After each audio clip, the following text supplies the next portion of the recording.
पुणे महानगरपालिका सार्वत्रिक निवडणूक 2026 मध्ये शेट्टी सुजाता सदानंद यांच्यासह राष्ट्रवादी काँग्रेस पक्षाच्या अधिकृत उमेदवारांना मतदान कसे करायचे ते पाहूया।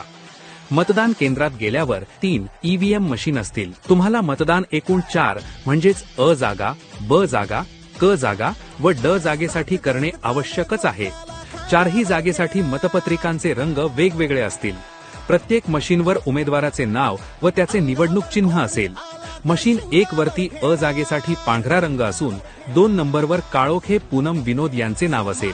त्यांच्या नावासमोर घड्याळ चिन्हाची खात्री करून घड्याळ या चिन्हासमोरील बटन दाबा। मशीन 1 वरच ब जागेसाठी फिकट गुलाबी रंग असून 4 नंबरवर शेट्टी सुजाता सदानंद यांचे नाव असेल। त्यांच्या नावासमोर घड्याळ चिन्हाची खात्री करून घड्याळ चिन्हासमोरील बटन दाबा।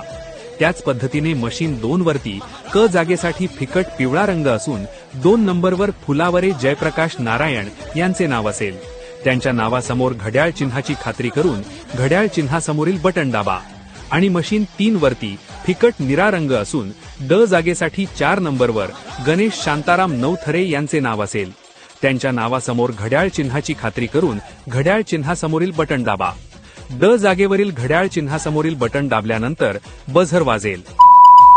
याचा अर्थ तुमची 4ही जागांसाठी मतदान प्रक्रिया पूर्ण झाली। घड्याळासमोरील बटन दाबून शेट्टी सुजाता सदानंद यांच्यासह राष्ट्रवादी काँग्रेसच्या सर्व उमेदवारांना प्रचंड मतांनी विजयी करा। घड्याळाला मत म्हणजे प्रभागाच्या सर्वांगीण विकासाला मत। महाराष्ट्रवादी रे,